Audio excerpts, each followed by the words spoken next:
Os amigos e familiares descreveram a Carla como uma mulher forte, independente, simpática, carismática. Em todas as fotos ela tá rodeada de muitos amigos e amigas. Segundo o irmão, ela tinha um espírito livre e isso fazia com que as outras pessoas se sentissem livres também quando estavam perto dela, e por isso ela ganhou o coração de tanta gente. E também, segundo a família, a Carla viajava todos os anos para comemorar o aniversário dela. Então, claro que no aniversário de 36 anos não seria diferente. Ela também queria comemorar em outro lugar, viajando em outro país, e ela escolheu a Costa Rica como destino dela. Honey, welcome me for my birthday! E ela convidou a cunhada dela para ir com ela. Elas chegaram no país no dia 22 de novembro de 2018 e ficaram 5 dias turistando por lá. E ela tava amando tanto o país que ela postou algumas fotos com legendas como futura residente da Costa Rica, e eu vou sentir muita falta desse lugar. Não só a família ficou preocupada, mas os amigos também começaram a falar: meu Deus, ela não responde as mensagens, aconteceu alguma coisa com ela tava sozinha na Costa Rica. E como vocês podem imaginar, foi aí que o pesadelo da família e dos amigos da Carla realmente começou.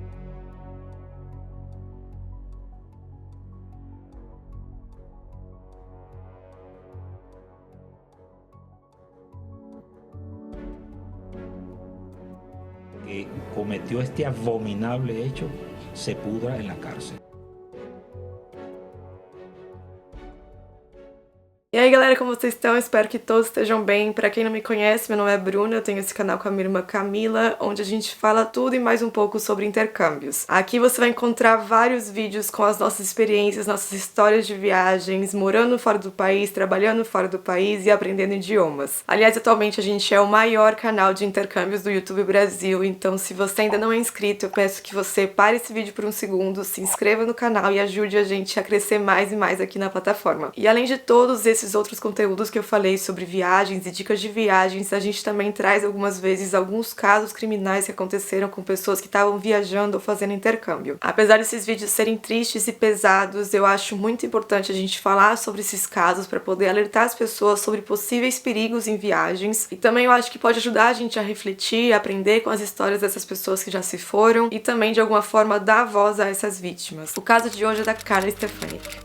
Carla Lucia Stefanik nasceu em Maracay, na Venezuela, no dia 28 de novembro de 1982. Os seus pais se chamavam Lucia e Carlos e eles tinham mais 2 filhos além da Carla, o Mário e o Carlos Alberto. Carla se mudou para os Estados Unidos no ano 2000 para morar em Tampa, Flórida, e depois em 2012 ela se mudou para Miami. E apesar de ter nascido na Venezuela, ela também tinha cidadania americana. Os amigos e familiares descreveram a Carla como uma mulher forte, independente, simpática, carismática, apaixonada por viagens e pelos animais. Ela tinha uma cachorrinha que ela amava muito, como se fosse uma filha, a Sasha, e disseram também que a Carla era uma amiga incrível que fazia todo mundo se sentir muito bem. Em todas as fotos ela tá rodeada de muitos amigos e amigas. Segundo o irmão, ela tinha um espírito livre e isso fazia com que as outras pessoas se sentissem livres também quando estavam perto dela, e por isso ela ganhou o coração de tanta gente. Ela vendia seguros de carros e também era muito querida no trabalho, e além disso ela tinha uma página no Facebook e um perfil no Instagram onde ela compartilhava fotos e vídeos de viagens. Ela era o tipo de pessoa que amava as redes sociais, ela estava constantemente online e respondia mensagens em pouco tempo. Várias vezes os amigos e os familiares da Carla citaram viajar como uma das grandes paixões dela. Já tinha visitado vários países como Islândia, Suíça, Espanha, Cuba, México, e também viajava bastante dentro dos Estados Unidos. No Instagram dela tem fotos em Chicago, Nova York, Los Angeles e outras cidades americanas. E também, segundo a família, a Carla viajava todos os anos para comemorar o aniversário dela. Então, claro que no aniversário de 36 anos não seria diferente. Ela também queria comemorar em outro lugar, viajando em outro país, e ela escolheu a Costa Rica como destino dela. E ela convidou a cunhada dela para ir com ela. A cunhada se chamava April Burton. Elas chegaram no país no dia 22 de novembro de 2018 e ficaram 5 dias turistando por lá. Era uma viagem curta para aproveitar o feriado de Ação de Graças e também para comemorar o aniversário da Carla, mas elas conseguiram conhecer vários lugares lá na Costa Rica. Conheceram o Parque Nacional Manuel Antônio, a Praia de Jacó, La Fortuna em San Carlos Alajuela. Inclusive ficaram até no mesmo hostel que eu e Camila ficamos em La Fortuna. E dá pra ver que a Carla tava amando a Costa Rica, ela tava aproveitando muito. Em todas as fotos todos os vídeos de lá, ela tá muito animada, muito sorridente, muito feliz. E ela tava amando tanto o país que ela postou algumas fotos com legendas como futura residente da Costa Rica e eu vou sentir muita falta desse lugar. Esse era o nível que ela tava curtindo a Costa Rica. No dia 27 de novembro, elas voltaram pra capital da Costa Rica, San José, porque a April tinha que pegar o voo de volta dela pros Estados Unidos. As duas foram dirigindo até o aeroporto, devolveram o carro que elas tinham alugado e a April pegou o voo de volta pros Estados Unidos. Já a Carla, como ela não tinha que voltar a trabalhar ainda, ela resolveu ficar mais um dia no país e voltar no dia seguinte pros Estados Unidos, no dia 28 de novembro. O plano dela era turistar um pouco no centro de San José, aproveitar o último dia dela no país e depois ir pro Airbnb que ela tinha reservado para passar a última noite. Ela resolveu pedir um Uber do aeroporto para ir pro centro de San José. Provavelmente ela e o motorista do Uber começaram a conversar e ela deve ter contado o plano dela, que era turistar e depois ir pro Airbnb. Aí não se sabe se foi ideia dela ou se ele se ofereceu, mas ele falou que ele poderia levar ela até o centro e depois ele levaria ela até o Airbnb. Depois de turistar o dia todo, por volta das 5 da tarde, ele levou a Carla até o Airbnb e eles também combinaram que no dia seguinte ele iria buscar a Carla de novo no Airbnb para levar para o aeroporto às 8h30 da manhã. O que me leva a pensar que ela se sentiu bastante confortável e bastante segura com esse motorista. Ou também pode ser que ela achou mais seguro ou mais fácil fazer todos os trajetos com o mesmo motorista de Uber em vez de pegar 3 ou 4 diferentes. Aliás, estou falando bastante sobre segurança porque uma das coisas importantes que a família e as amigas da Carla disseram é que ela era uma pessoa que ela não era medrosa, ela não tinha medo das coisas, mas ela não era descuidada, ela sim escolhia muito bem os lugares que ela ia ficar, ela tomava as devidas precauções quando ela estava viajando, principalmente sozinha, e o lugar que ela escolheu para passar a última noite era um hotel chamado Hotel Vila Lemas. O Hotel Vila Lemas ficava na rua Ola Blanca, em San Rafael de Escazú. Confesso que eu não conhecia essa região, mas quando eu fui procurar no Google foi assim que as pessoas descreveram Escazú. É um subúrbio da capital de San José, com vistas maravilhosas das montanhas. É considerada a parte mais chique, trendy e de luxo da área metropolitana de San José. Fica a 12 quilômetros de San José e tem muitos europeus e norte-americanos morando nessa área. É o lugar mais caro para morar lá. Ou seja, aparentemente é um lugar super seguro, um dos lugares mais seguros da região e provavelmente foi por isso que a Carla escolheu ficar lá. Eu, se lesse essa descrição que as pessoas fizeram do lugar, eu com certeza acharia que também é bastante seguro. E outra coisa bastante importante é que essa região ficava só 20 e 30 minutos do aeroporto. E como ela tinha um voo saindo 1h30 da tarde, parecia um lugar perfeito para ela passar a última noite mesmo, perto do aeroporto, em um lugar seguro. E mesmo estando sozinha, ela estava zero preocupada, ela tinha experiência com viagens, ela ia passar poucas horas no local, ela só ia dormir mesmo, ela já ia embora às 8h30 da manhã para pegar o voo 1h30. Logo quando ela chegou no Airbnb, ela gostou do lugar, ela achou bem fofo, bem moderno, bem bonito por dentro. Ela chegou até a postar foto do Instagram, uma foto do quarto que ela ficou e realmente era um lugar lindo e parecia bem chique, pelo menos pelas fotos. O local era relativamente pequeno, tinha 8 quartos, mas parece que só 6 eram alugados. Tinha câmeras, tinha segurança 24 horas e um portão gigante na entrada. No TripAdvisor tem alguns comentários negativos, mas eram mais relacionados a pagamento ou algum problema que não era sobre segurança, não era nada grave. E além disso, esses comentários também eram bem antigos e parecia que era dos donos antigos. E como eu falei antes, disseram que a Carla era uma pessoa bastante cuidadosa e preocupada com a segurança dela. E isso dava pra ver tanto pela escolha do local que ela estava hospedada, mas também pelo contato constante que ela tinha com amigos e familiares. Ela mandava mensagem pra eles o tempo todo, o dia inteiro que ela ficou sozinha em San José, ela mandou mensagem pra eles, fotos pra eles, falava que tava tudo bem, que ela tava se sentindo tranquila, que ela tava se sentindo segura. E, inclusive, quando ela tava no Airbnb, ela continuava mandando mensagens, ela continuava em contato com eles. Mais ou menos 6 da tarde, ela mandou mensagem pra eles dizendo que tava chovendo muito forte e que o hotel tinha ficado sem energia. Ela chegou até a mandar uma foto com um flash mostrando que ela tava na escuridão, mas ela mandou tudo num tom de brincadeira, rindo, não parecia que ela tava tão preocupada. Até porque é normal, né, ficar sem energia. Eu mesma fiquei sem energia no México por várias horas, eu e a Camila, a gente tava num quarto, num hostel, então não era uma coisa que me preocuparia tanto. Talvez sim se eu estivesse sozinha. E mais tarde ela mandou outra mensagem falando que a luz tinha voltado, mas que a situação era bem estranha. Outra coisa que ela chegou a dizer por mensagem é que ela tava com bastante sede e ela queria buscar água, mas um amigo dela disse que não era muito seguro ela sair do hotel e era melhor ela conseguir água no hotel mesmo. Um pouco mais tarde, às 8 e pouco, ela mandou outra mensagem falando que ela ia procurar o segurança e ver se ela conseguiria água. E depois disso, ela não foi vista mais online, nem no Instagram e nem no WhatsApp. Mais ou menos às 9 da noite, o celular foi desligado ou acabou a bateria. No dia seguinte, no dia 28 de novembro, ela deveria pegar o voo de volta para os Estados Unidos, mas ela nunca apareceu no aeroporto. E dia 28 de novembro era o dia do aniversário dela, então os parentes rapidamente os amigos começaram a mandar várias mensagens pra ela, começaram a fazer publicações no Instagram, no Facebook de parabéns, mas ela não respondia a ninguém, não falava com ninguém e ela não tinha postado nada também. E isso pra eles era muito estranho porque, como eu falei, ela era muito ativa nas redes sociais, ela com certeza responderia as mensagens de parabéns, ela com certeza teria postado alguma coisa, mas ela não tinha postado nada, ela não tava online fazia bastante tempo. Não só a família ficou preocupada, mas os amigos também começaram a falar: meu Deus, ela não responde as mensagens, aconteceu alguma coisa com ela tava sozinha na Costa Rica. Mas apesar dessa preocupação, eles ainda não estavam desesperados, até porque ela tinha falado que tinha acabado a energia no hotel, então talvez ela só tava sem bateria, ou então ela tinha desligado o telefone pra poder guardar a bateria pro próximo dia. Ou seja, poderia ser nada, né? Poderia ser apenas ficar sem bateria. Então eles não estavam desesperados, mas tinha um sentimento ruim. A Laura, uma das melhores amigas da Carla, tinha que buscar a Carla no aeroporto e ela disse que estava com um sentimento ruim, mas mesmo assim ela foi até o aeroporto. Chegou lá, ela ficou esperando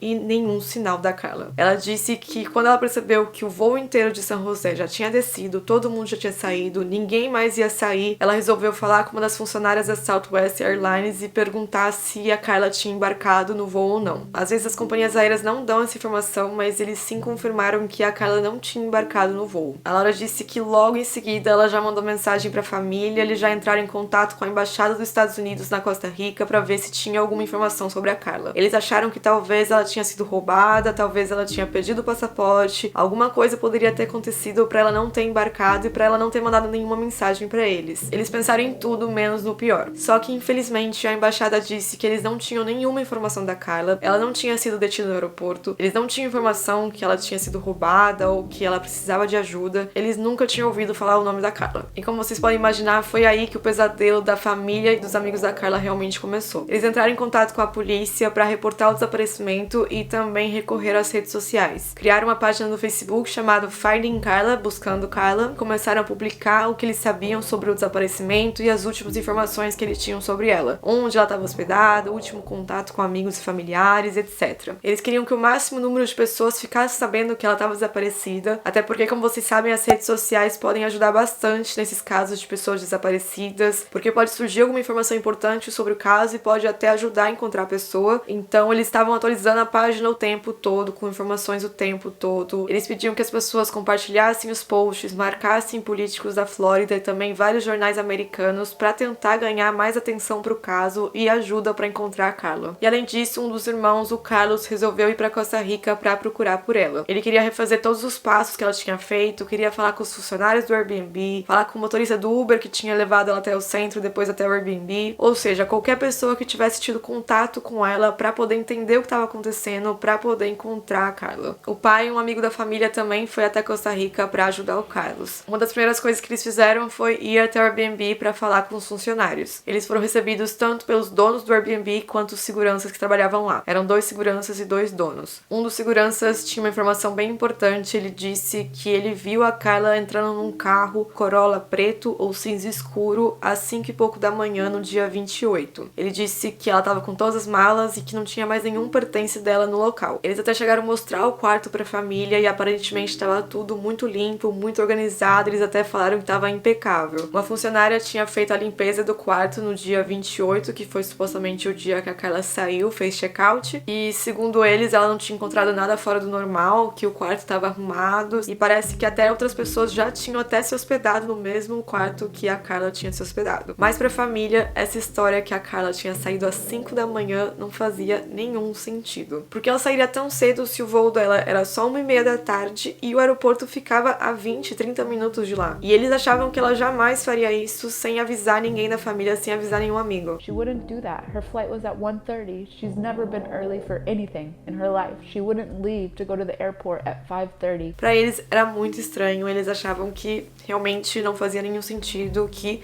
era mentira. Mas eles não podiam descartar essa pista completamente, porque era a única pista que eles tinham no momento. E outra coisa também é que o cara era a segurança do hotel, ele não tinha nenhum motivo pra mentir pra família. Eles também conseguiram contato com o motorista do Uber que tinha buscado ela no aeroporto, levado até o centro, depois até o Airbnb. O que ele disse foi que ele pegou a Carla no aeroporto no dia 27, levou ela até o centro de San José pra fazer um tour e depois às 5 e pouco da tarde ele deixou ela até o Airbnb. Ele também disse que ele tinha combinado com a Carla de buscar ela às 8h30 da manhã pra levar pro aeroporto, mas chegando lá no dia seguinte, ele disse que ficou esperando e a Carla não aparecia, e um dos seguranças disse que ela já tinha ido embora às 5 da manhã. Ele disse que ficou meio confuso, mas que tudo bem, ele foi embora e seguiu a vida. E aí já ficam vários questionamentos, né? Muito estranho o que aconteceu. Ela pegou outro Uber? Por quê? Por que ela pegaria outro Uber se ela já tinha combinado com esse de buscar 8h30 da manhã? Por que ela sairia tão cedo do Airbnb? Será que ficou sem energia de novo no hotel e ela resolveu que era melhor ir pro aeroporto? Será que ela tinha conhecido alguém? Ninguém sabia. Eram muitas possibilidades, muitas perguntas e ninguém tinha nenhuma ideia onde ela estava. E baseado nas informações que a família tinha até o momento, que não eram muitas, eles começaram a achar que ela tinha sido sequestrada. Eles chegaram até a mudar o flyer de desaparecida para sequestrada. Já fazia 5 dias que ela estava desaparecida e não tinha motivo nenhum para ela não entrar em contato com eles. Nesse momento da busca e da investigação, a família estava completamente frustrada, preocupada. Eles não sabiam onde ela estava, eles não tinham ideia onde ela estava, eles não tinham nenhuma informação concreta até o momento. Mas mesmo assim, apesar de tudo, eles ainda tinham esperanças que a Carla estivesse viva e bem. Como já tinha passado vários dias que ela tinha desaparecido ou sido sequestrada, eles queriam que a polícia americana se envolvesse na investigação e na busca, e o FBI também. Então, mais uma vez, eles postaram muito nas redes sociais, fizeram várias entrevistas para vários jornais americanos para ganhar mais visibilidade, para conseguir mais ajuda. Quanto mais pessoas ficassem sabendo sobre o caso, quanto mais pessoas se sensibilizassem com o caso, mais pressão pública para que o governo americano e a polícia americana se envolvam nas buscas e na investigação. We just know she's been abducted.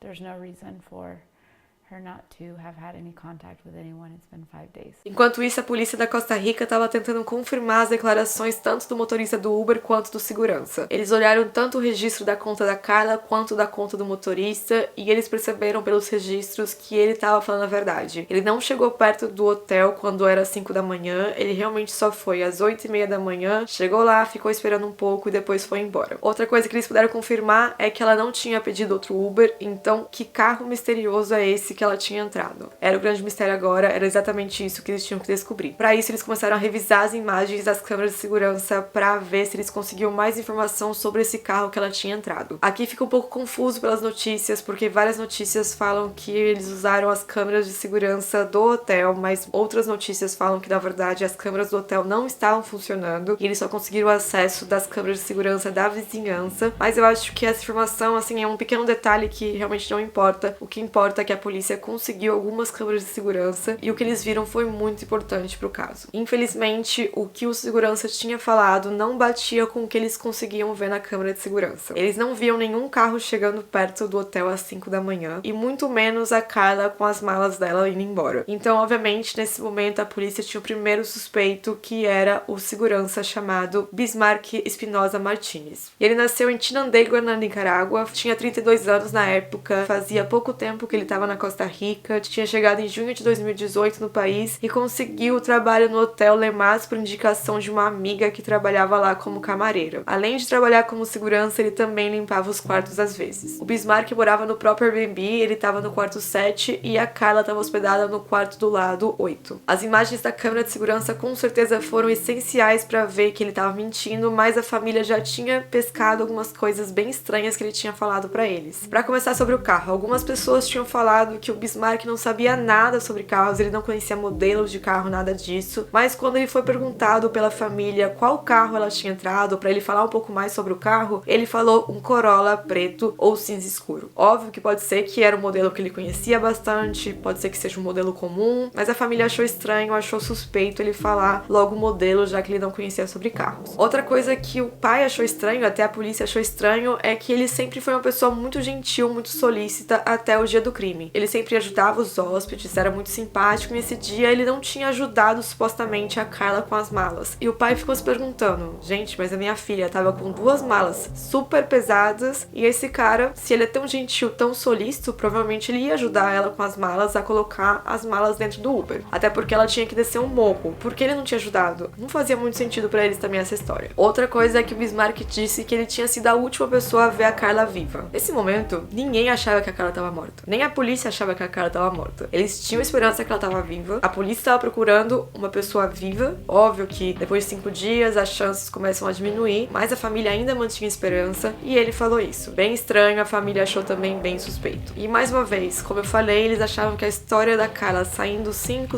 e pouco da manhã não fazia nenhum sentido, era realmente uma mentira absurda. A Carla jamais teria saído tão cedo para pegar um voo 1h30 da tarde. Jamais. Então o irmão e o pai da Carla desde o começo tinham a sensação que o Bismarck sabia mais coisas do que ele falava sobre o desaparecimento da Carla e por algum motivo ele estava escondendo essas informações, mas eles não queriam acusar ninguém sem provas. Quando a família ficou sabendo que ele era o principal suspeito da polícia, eles ficaram revoltados porque quando eles foram pela primeira vez para Costa Rica para perguntar sobre a Carla no Airbnb, o Bismarck foi super solícito, apertou a mão da família para cumprimentar, então a família ficou bem chateada que eles ficaram frente a frente com um cara que provavelmente fez alguma coisa contra a Carla. Depois de alguns dias, a família finalmente conseguiu a ajuda do governo americano e o FBI e a polícia americana começaram a trabalhar com as autoridades locais. A primeira coisa que o FBI fez foi verificar as transações bancárias da Carla e também os movimentos do iPhone. Eles viram que não tinha nenhuma transação bancária feita desde o desaparecimento e também viram que o último local conhecido era no hotel. Então vocês podem ver que todas essas informações indicavam que ela nunca tinha saído do hotel. A polícia decidiu então finalmente fazer uma perícia no quarto que a Carla tinha se hospedado e também trouxeram cães farejadores para fazer uma busca pelo local. Na perícia foram encontrados traços de sangue no quarto e também perceberam que alguém limpou o quarto muito bem várias vezes com vinagre e cloro. Com a ajuda dos cães farejadores, eles começaram a busca ao redor do hotel e foi quando eles encontraram um corpo. O corpo estava seminu em estado avançado de decomposição e também coberto com vários sacos plásticos. Ele estava parcialmente enterrado e foi possível encontrar porque um braço estava para fora. Eles sabiam que era uma mulher, mas devido ao estado do corpo eles não conseguiam identificar a primeiro momento se era a Carla ou não. Eles acreditavam que sim, era ela, porque o corpo foi encontrado bem próximo do quarto dela, 300 metros da onde ela estava hospedada. Então fazia sentido que fosse a Carla, mas eles precisavam de uma identificação oficial para falar para a família. E como vocês podem imaginar, essa espera toda para a família foi uma eternidade. Eles estavam bem angustiados, eles queriam ver o corpo logo, mas mesmo assim eles tinham bastante esperança que não fosse ela, mesmo que o corpo tinha sido encontrado próximo do local. Eles ainda mantinham a esperança que não era a Carla. Eles ainda achavam que ela estava viva, mas a polícia achava que sim, era a Carla. E eu confesso que eu achei muito bonito que eles mantiveram a esperança até o último segundo que não era a Carla. Eles não queriam acreditar que era a Carla. E eles até chegaram a postar no Facebook uma coisa bem bonita também. Vocês não a conhecem, mas se a conhecessem, não teriam como não amá-la. Ela é altruísta, engraçada, carismática, uma amiga incrível, amante dos animais e uma lutadora. Carla, todos estamos com você nessa. Sentimos muito a sua falta. O pai também disse que ele estava com esperança que o corpo encontrado não fosse da filha dele, mesmo que tivesse sido localizado tão perto da onde ela desapareceu. Eu tenho toda a fé do mundo que ella no, ese cuerpo hallado ayer no es el de mi hija, aun cuando haya sido encontrado en los alrededores de donde ella se alojó e onde desapareceu. O corpo foi encontrado dia 3 de dezembro e no dia seguinte, dia 4, o diretor do organismo de investigação judicial da Costa Rica, ele deu a primeira declaração oficial sobre o caso e ele disse que um corpo foi encontrado, mas ainda não tinham conseguido confirmar a identidade. Eles estavam esperando o FBI enviar as impressões digitais para confirmar se era turista ou não, e se não fosse possível identificar pelas digitais, eles fariam um teste de DNA e também poderiam comparar a arcada dentária. Ele disse que o corpo também já tinha sido enviado para autópsia. A família criticou bastante a polícia da Costa Rica porque eles não puderam ver o corpo logo de cara, eles queriam tirar logo a dúvida se era a Carla ou não. Eles até chegaram a postar na página no Facebook que eles tinham ficado o dia inteiro no necrotério, eles não tinham tido autorização para ver o corpo. Eles também falaram que já fazia 24 horas que o corpo tinha sido encontrado e eles não conseguiam ver. Eles deram várias entrevistas, revoltados, indignados com a situação, com a demora, com o tempo de espera, mas a polícia deu uma declaração mais tarde dizendo que é o procedimento padrão eles não deixarem a família ver um corpo em estado avançado de decomposição. Nunca, bajo ninguna circunstancia, nosotros autorizamos que el familiar o los familiares ingresen a reconocer cuando se trata de un estado avanzado de putrefacción como el que teníamos en este momento. Eu entendo o lado da família, eu entendo o lado também da polícia. A polícia tem que seguir regras, procedimentos, e a família tá desesperada, eles querem saber se é o parente deles. Eu acho que vocês entendem também, né? Se a gente estivesse na mesma situação que eles, eu acho que a gente ia querer confirmar logo a identidade da vítima, a gente ia querer que a polícia trabalhasse mais rápido, mas tem burocracias, tem procedimentos, e não é assim que funciona, infelizmente. Enfim, depois do tempo de espera, eles puderam finalmente confirmar que o corpo era da Carla, eles confirmaram através de digitais e também da arcada dentária. E no dia 5 de dezembro, mais ou menos 11h30 da noite, eles finalmente autorizaram a família a ver o corpo. O irmão não quis entrar e o pai foi a pessoa que confirmou que realmente era a Carla. Ele disse que chegou lá, ficou do lado dela e disse uma coisa bem bonita que eu vou falar aqui pra vocês. Estou sempre aqui, te amamos. Por favor, voa. Esse lugar não é pra você. Um lugar lindo com muitas luzes te está esperando. Que o Senhor te abençoe sempre. E eles também postaram uma linda mensagem no Facebook. Não há palavras para expressar o quanto os amigos e familiares estão devastados. Queremos que o mundo saiba que nunca esqueceremos a Carla. Nunca esqueceremos a alegria que ela trouxe para nossas vidas e o quanto ela nos fez rir. Estaremos sempre com ela e sabemos que ela sempre estará conosco. Que Deus abençoe a sua alma. Eles também agradeceram o apoio e pediram orações tanto para Carla quanto para a família, e também deixaram bem claro que eles iam fazer de tudo para o caso não ser esquecido e que eles iam continuar postando tudo o que eles soubessem sobre a investigação. No dia 6 de dezembro foram encontrados os pertences da Carla, aquela mala laranja que ela tinha, as roupas, também tava o passaporte, o celular, o tablet e o computador dela. O único pertence não encontrado foi a mala preta com flores e o que tinha dentro. E nesse dia também a polícia deu mais detalhes sobre o caso e a autópsia. El cuerpo evidenció lesiones de tipo contuso a nivel de la cabeza. Tiene equimosis en distintas partes del cuerpo, sobre todo a nivel de miembros superiores y de miembros inferiores, y además de eso también tiene heridas punzocortantes en rostro.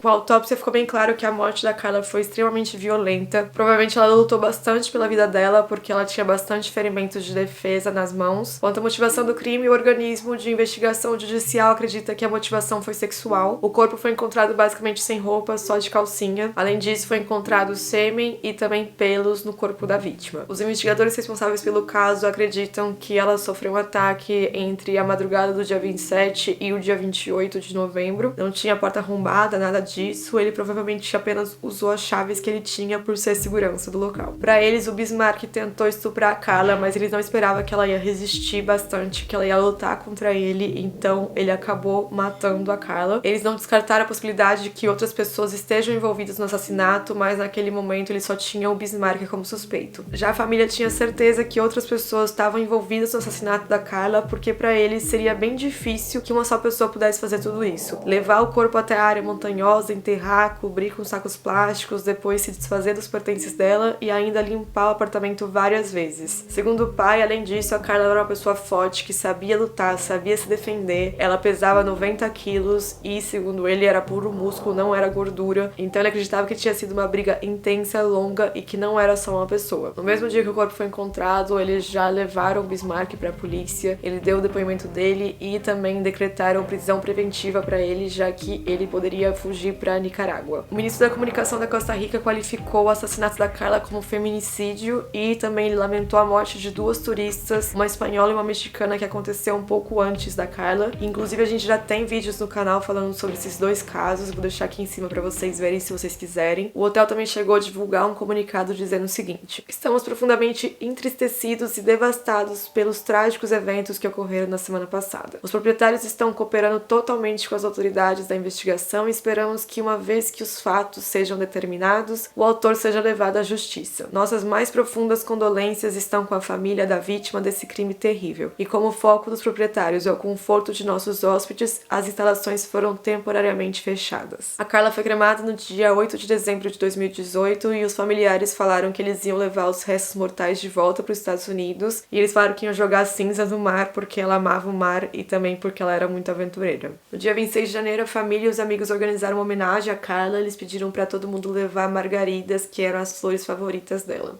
Carlita, we're here to celebrate you. We love you, Carlita. So much. We love you so much. We love you a lot. You're always gonna be here. Yeah, you're among us. I know you're in Paris, having a great time. We miss you. See you in Paris. We'll see you soon.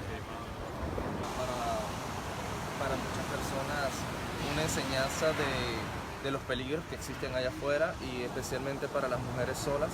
Tienen que cuidarse, tienen que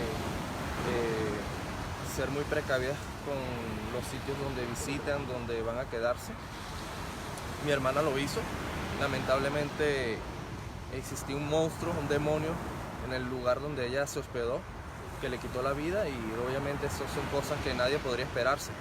Que un vigilante, un guardia de seguridad que debe resguardar la vida de las personas, bueno, atenten contra los huéspedes del hotel. Eles também disseram que eles estavam sentindo um vazio muito grande no coração deles, que eles estavam devastados com o que tinha acontecido e que sentem que algo muito importante está faltando na vida deles. A mãe, aliás, ela nem apareceu em nenhuma entrevista. Eu tive bastante dificuldade de encontrar o nome dela, porque eu acho que ela ficou tão mal com a situação que ela nem quis aparecer, ela não tinha condições de aparecer nas entrevistas, nem estar envolvida nas buscas. E isso me lembra como esses tipos de crimes eles afetam várias pessoas, vários familiares, ele acaba com a vida de várias pessoas. We want people who was involved to pay for what they did to Carla and to our families and to her friends and everybody that loved her. O julgamento começou no dia 27 de janeiro de 2020. Mais de 14 testemunhas foram chamadas para depor, incluindo a cunhada da Carla, April, que foi a pessoa que viajou com ela, o dono e também funcionários do hotel, alguns agentes do organismo de investigação judicial e também hóspedes. A primeira pessoa a depor foi uma pessoa chamada Carla Gonçalves, que era a camareira do local. O depoimento dela foi um dos mais importantes porque tinha informações bem relevantes para o caso. Ela era vizinha da mãe do Bismarck e ela disse que no dia seguinte à prisão preventiva, a mãe dele estava lá conversando com ela e do nada ela recebeu uma ligação da esposa do Bismarck. Ela começou a chorar muito e disse que o filho tinha confessado para a esposa que ele realmente tinha matado a Carla Stefanik. Essa testemunha disse que o Bismarck estava bem acostumado a fazer os serviços de limpeza e também que ele sabia exatamente onde estavam os produtos. E aliás, só ela e ele tinham acesso a esse local onde ficavam os produtos e também outras coisas que foram usadas para enterrar o corpo. Outra informação que ela deu é que só os dois seguranças, tanto o Bismarck quanto o outro segurança, tinham acesso aos quartos. Quando ela ia limpar, ela sempre tinha que pedir para eles abrirem a porta para ela poder limpar. E lembrando que foi essa testemunha que indicou o Bismarck para trabalhar nesse hotel. Ela também disse que no dia que a Carla tinha que pegar o voo, ou seja, no dia 28, ela chegou bem cedo para fazer a limpeza dos quartos e o Jorge, que era o outro segurança, disse para ela que a hóspede do quarto 8, a Carla, já tinha ido embora. E ela falou que ela ficou até feliz porque ela podia limpar mais cedo o quarto e terminar logo. E provavelmente o Bismarck que falou isso pro Jorge, que era o outro segurança, e o Jorge passou essa informação pra Carla, que era a camareira. Quanto ao quarto, ela falou que não tava nem limpo nem sujo, só a cama que tava um pouco desacomodada, um pouco bagunçada, mas que não tinha nada suspeito, ela não achou nada estranho. Ela simplesmente limpou o quarto como ela sempre limpava. Outra coisa que ela disse é que ela não chegou a ver o Bismarck naquele dia porque ele não tava trabalhando e quando ele não trabalhava, ele ficava dentro do quarto dele e ela achou que ele tava dormindo. Outra coisa que ela disse é que ela não chegou a conhecer a Carla, ela só ficou sabendo que tinha uma hóspede desaparecida porque os funcionários tinham um grupo de WhatsApp com um dos donos do hotel e ele chegou a mandar mensagem falando que tinha alguém desaparecido e até mandou uma foto da Carla no grupo caso alguém soubesse alguma informação. E ela só ficou sabendo que o Bismarck era o principal suspeito do crime através do chefe dela. Por fim, ela disse que a polícia chegou a revisar a casa dela, mas ela não estava no momento da revisão porque ela estava numa consulta médica. O marido dela chegou a ligar para ela falando que a polícia estava lá, que eles queriam revisar a casa e ela disse que tudo bem, que eles poderiam entrar na casa sem problemas porque ela não tinha nada a ver com isso. Outra declaração muito importante sobre o caso foi de um dos agentes da homicídios do organismo de investigação judicial, o Guilherme Hernandes. Ele explicou como os agentes achavam que tinha acontecido o crime, explicou vários detalhes, inclusive de como ele tinha ocultado o cadáver. Como eu falei antes, a família e até mesmo a polícia no começo achava que talvez ele tivesse recebido ajuda de alguém ou então que mais pessoas estivessem envolvidas no crime, mas no julgamento esse agente descartou essa possibilidade por vários motivos. Segundo ele, o Bismarck tinha usado um carrinho de mão para poder mover o corpo sem ter que carregar o corpo. O agente até chegou a fazer um desenho do caminho que provavelmente ele fez para poder carregar o corpo até a zona montanhosa. E além do carrinho de mão, eles também achavam que ele tinha usado uma lona para poder arrastar o corpo mais fácil, até porque o corpo estava bem sujo com lama e também vestígios de vegetação. Eles também revisaram as chamadas do celular do Bismarck e não tem nenhuma chamada naquele momento, na madrugada do dia 27 para o dia 28, que indique que talvez ele ele tenha pedido ajuda pra alguém pra poder enterrar o corpo e esconder o corpo. Quanto ao tempo que a família estava desconfiada que não era possível que uma pessoa só pudesse fazer tudo o que ele fez em pouco tempo, o agente sim acha que ele teria tempo pra fazer tudo, porque ele teve até 9 horas pra poder limpar o quarto, se desfazer do corpo, enterrar o corpo, e ele acreditava que isso era tempo suficiente pra uma só pessoa fazer tudo isso. E eles acreditavam que no dia 28 de novembro o Bismarck também teve algumas horas pra poder esconder o corpo melhor, porque ele tinha falado pros chefes dele que ele ia revisar os tanques de água que ficavam perto de onde o corpo foi encontrado. Ele disse pros chefes que ele ia revisar porque tinha chovido muito no dia anterior, então eles acham que essa foi apenas uma desculpa para ele poder ir lá no local e esconder melhor o corpo. E uma coisa que as pessoas estavam questionando bastante, como nenhum hóspede escutou a Carla pedindo ajuda, não escutou que alguma coisa estava acontecendo. Mas lembrando que aquele dia estava chovendo muito forte, então talvez as pessoas realmente não puderam escutar nada por causa do barulho da chuva. No julgamento eles também deram mais detalhes sobre a autópsia e os ferimentos que foram encontrados no corpo. Foram 7 ferimentos na faca, 3 no rosto, 3 no pescoço e 1 na mão. Também tinham vários hematomas na coxa e no braço. Ela acabou morrendo porque uma das facadas no pescoço danificou 2 vértebras e também pelo forte golpe na cabeça. E outra coisa bem importante é que os ferimentos eles não atingiram vasos sanguíneos muito grandes, então não teve uma grande quantidade de sangue. Então acho que isso também facilitou que ele pudesse limpar o apartamento tão rápido em tão pouco tempo. Quanto aos vestígios de sangue encontrados, eles encontraram sangue perto da cama, no banheiro e também nas poltronas. Eles disseram também que eles acreditavam que ela tinha sido abusada sexualmente, mas eles não puderam confirmar isso com provas físicas por causa do estado avançado de decomposição do corpo.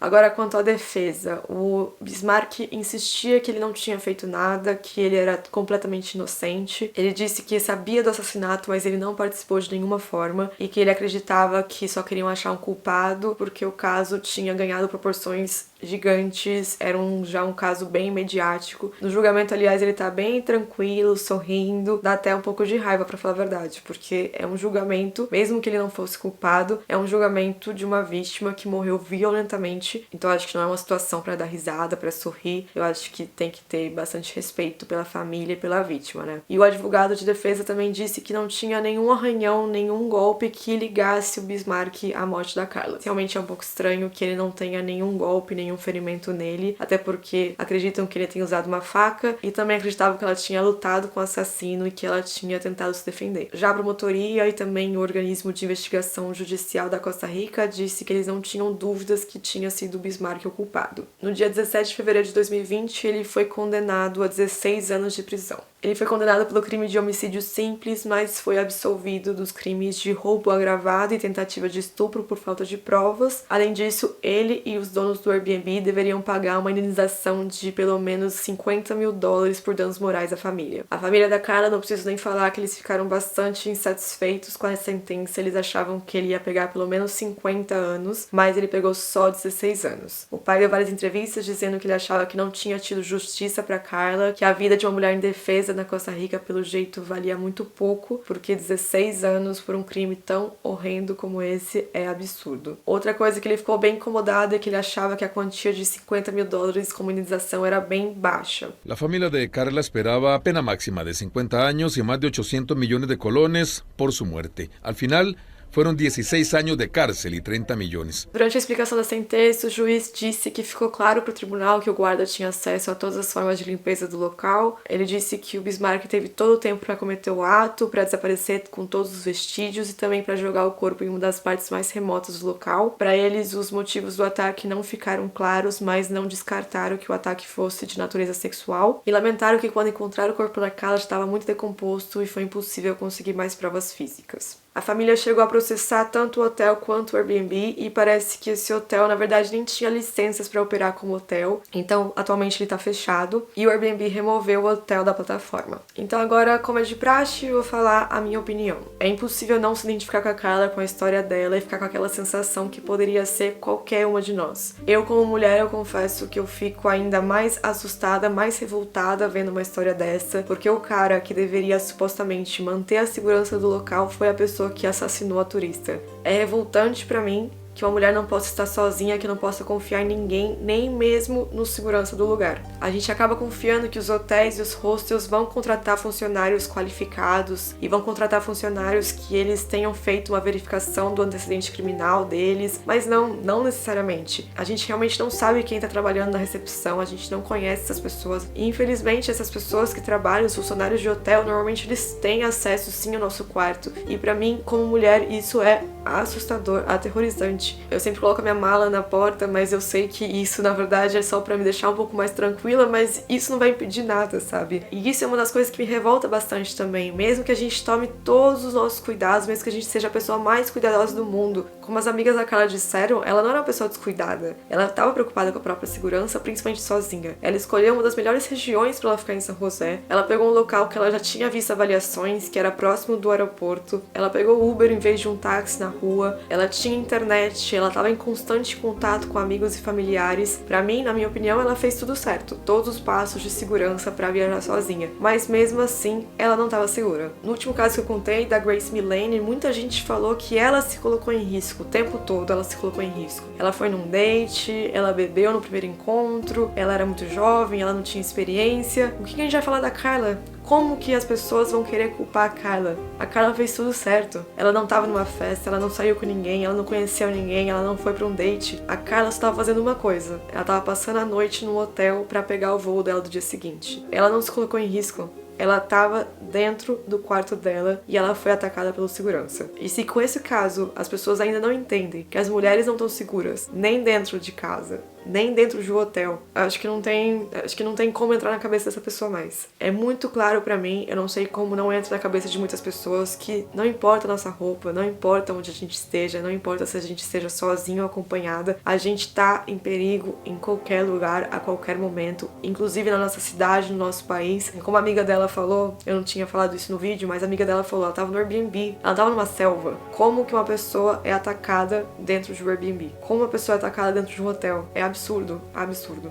Uma pessoa não, uma mulher. Eu sei que ainda assim vão ter comentários de pessoas tentando justificar o crime, tentando colocar a culpa na vítima, mas eu acho que vocês, inclusive vocês, sabem bem que o buraco é bem mais embaixo e no fundo vocês sabem qual é o problema. Esse homem, o Bismarck, ele não tinha nenhum direito de incomodar a Carla só porque ela tava sozinha, só porque ela tava no hotel sozinha. Ele não tinha nenhum direito de ter entrado no quarto dela usando a chave que ele tinha acesso só porque ele trabalhava lá. E pra mim é revoltante, é nojento, porque esses homens fazem isso porque eles acham que eles podem simplesmente chegar lá, se você tá sozinha, se você é mulher solteira, eles acham que é um convite pra ele já. Ah, é solteira, me deu um sorrisinho na hora de falar bom dia, quando entrou no hotel, pronto, pra ele já é, ela tá me querendo, eu vou lá falar com ela, vou tentar alguma coisa. E no caso dele não era nem isso, né? Ele simplesmente foi lá pra atacar a Carla. E é um absurdo isso pra mim, um absurdo mesmo. A gente muitas vezes tem que andar com cara amarrada, fechada, a gente não pode ser simpático, a gente não pode dar bom dia, que pronto, se a gente dá bom dia, já um homem entende completamente errado, a gente já pode sofrer assédio. E é absurdo que muitas vezes que a gente sofre o assédio, as pessoas falam que é nossa culpa, que a gente permitiu, porque a gente foi simpática, porque a gente deu risadinha, porque a gente não foi agressivo o suficiente, porque a gente não fez isso, não fez aquilo. Homens, eles precisam entender de uma vez por todas que mulher nenhuma quer ser assediada. Mulher nenhuma quer ser incomodada numa viagem sozinha. Não sei da onde,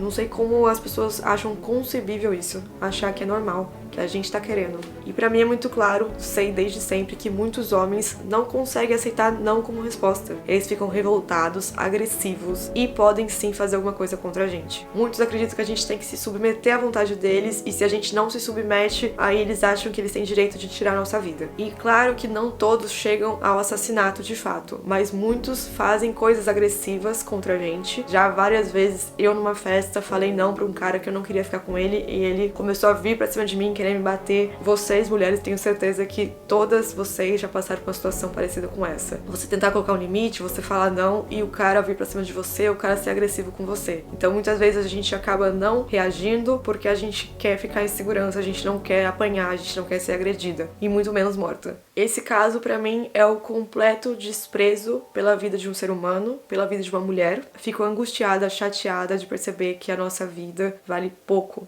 Muito pouco. Fico muito chateada, muito triste também de saber, de ter certeza que se alguma de nós, vocês também, se vocês forem vítimas de qualquer crime, vão tentar colocar a culpa em você. Vão tentar justificar nossa morte, vão tentar colocar a culpa na gente. E isso é absurdo. Eu acho absurdo, acho triste, revoltante. E aliás, o detalhe que me incomodou bastante no caso da Carla é que o homicídio foi simples, não foi qualificado. E você fica pensando, não é cruel o suficiente tirar a vida de uma mulher que estava apenas comemorando o aniversário dela num país novo e depois enterrar o corpo dela nua atrás do Airbnb que ela tinha alugado pra ficar uma noite? Mais uma mulher que tinha o futuro todo pela frente foi assassinada de uma forma brutal, cruel, absurda. Eu já falei várias vezes, mas sim, é revoltante e eu acho que quem não se revolta com isso, e aliás, quem tenta colocar a culpa na vítima é uma pessoa que não tem um mínimo de consideração, de empatia pelo próximo. Essa é a verdade. E como eu falo pra vocês, falei no último vídeo, mesmo que a gente tome todos os cuidados possíveis, mesmo assim não é garantia que nada aconteça com a gente. Como eu falei no último vídeo, a gente não tá seguro em nenhum lugar, nem nos lugares mais seguros. Mas mesmo assim, eu quero deixar algumas dicas pra quem viaja sozinha, pra se proteger, pra tentar diminuir a chance de acontecer alguma coisa com vocês, mas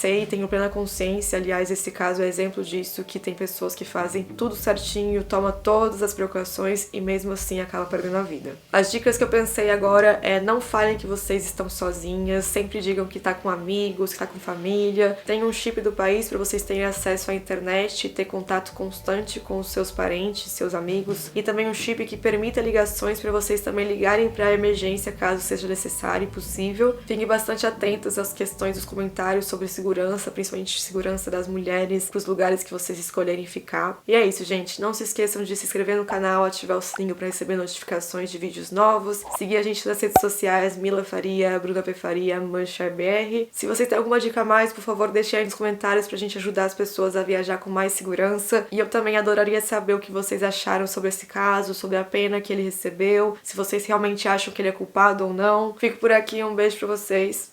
Tchau, tchau.